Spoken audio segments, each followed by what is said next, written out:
कृपा करी जो मुझे ऐसे दिव्य भगवान भोलेनाथ की कथा सुनाई।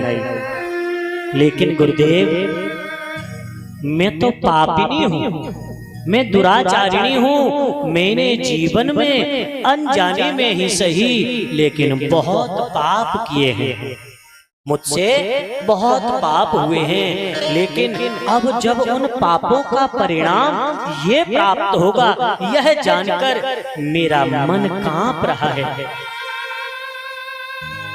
मेरे जैसी पापिनी का उद्धार किसी प्रकार हो सकता है क्या? हे ब्रह्मन, कैसे भी करके मुझे इस परेशानी से निकाल लीजिए, मुझे इससे बचा लीजिए, क्योंकि मुझे धर्म का ज्ञान नहीं था।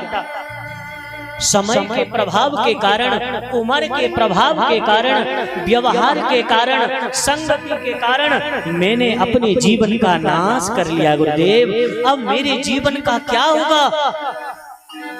अब मेरा क्या होगा? बंधुओं, इस प्रकार वह चंचुला बात जोड़ करके विनती करती है और रोने लगी है। जब निश्चल भाव कहा, देवी तुम चिंता मत करो, तुम परेशान मत हो, क्योंकि सोद्यमानं दर्पणं हि यथा भवति निर्मलं तथैतत् कथया चेतो विशुद्ध्यं यात्य संशयम्। देवी, वैसे तो अपने जीवन में किए गए पापों को मिटाने के कई साधन बताए हैं। यम, नियम, आसन, प्राणायाम, प्रत्याहार, धारणा, ध्यान और समाधि, ये 8 अंग होते हैं योग। इन 8, जिन्हें हम अष्टांग योग कहते हैं, इन अष्टांग योग में से कोई भी आप एक यौगिक क्रिया का सहारा ले लें तो तुम्हारे पाप मिटने लगेंगे। जिस प्रकार सूर्य नारायण के उदय होने पर अंधेरा छट जाता है, ठीक उसी प्रकार इनका आश्रय लेने पर हमारे जीवन के पाप मिटने लगते हैं। प्राणायाम करना चाहिए। मैं पूर्व में भी तुम्हें बता के गया हूँ, और एक बार नहीं कई बार बता के गया हूँ कि प्राणायाम कैसे करना चाहिए। बंधुओं, तो ये बहुत सारे साधन हैं। अथवा हम व्रत करें।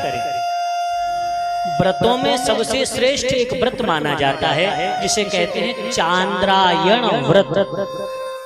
यह व्रत 1 महीने का होता है। जिस प्रकार चंद्रमा बढ़ता है और घटता है, ठीक उसी प्रकार हम अपने जो हमारा भोजन है, कि जैसे हम आज खाते हैं 3 रोटी, तो उस 3 रोटी को पूर्णिमा के दिन तो हम पूरी 3 खाएंगे, और फिर धीरे धीरे उसको घटाते जाएंगे। और अमावस्या को जब चंद्रमा बिल्कुल दिखाई भी नहीं देता है, तब उस दिन बिल्कुल ना के बराबर भोजन लिया जाता है, और फिर दूसरे दिन थोड़ा थोड़ा फिर बढ़ाया जाता है। 1 महीने तक इस प्रकार 24 घंटे में केवल 1 बार आहार करके सतत भगवान के नाम का जाप करते रहने पर जो फल मिलता है उसे चांद्रायण व्रत कहते हैं। आदरणीय बंधुओं, बहुत से साधन हैं ऐसे कि जो तुम्हारे पापों को मिटाने में सामर्थ्यवान है। लेकिन सोद्यमानं